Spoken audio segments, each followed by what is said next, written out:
With the approval of their personal physicians, John Camp interviews every patient diagnosed as having syphilis to learn the names of all those with whom the patient has had sexual intercourse.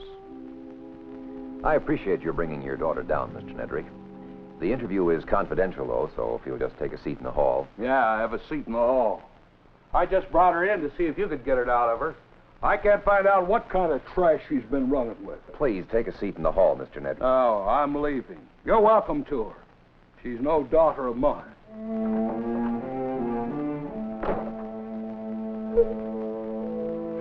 The parents of teenagers who have blundered blindly into infection are sometimes more blind than the children they condemn. John Camp is all too familiar with typical parental reactions.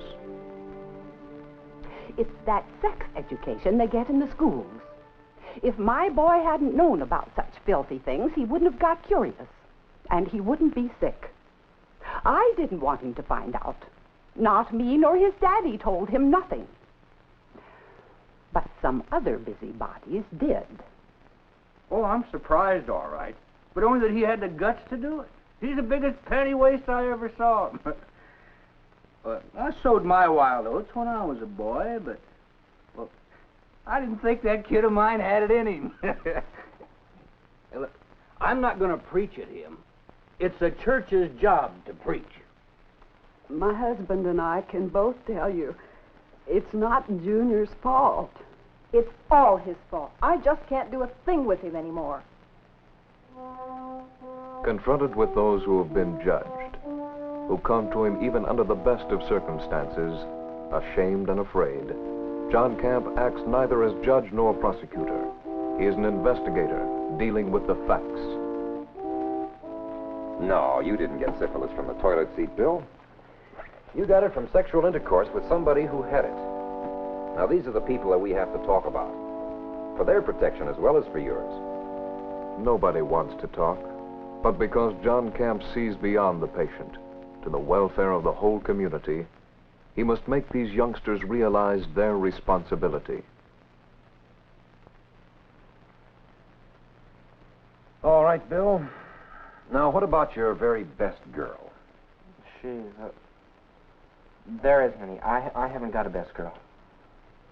You wouldn't want to walk out of this room with somebody's life in your hands, would you, Bill? No, but she's all right. Bill, that's something a doctor has to decide. Now, her name is... Her name's Betty.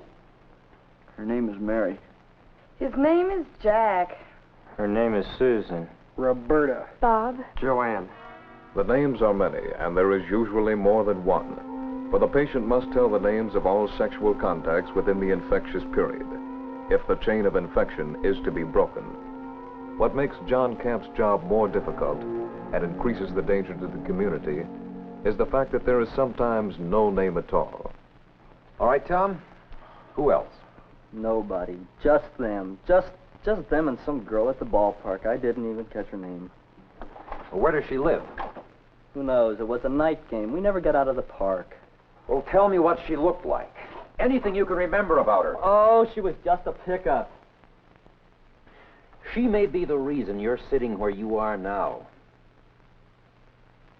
If she is, I wish I'd never laid eyes on her. She really gave me the come on. And her a foot taller than me. Oh, she had sort of light blonde hair. Starting with a known hangout, the ballpark.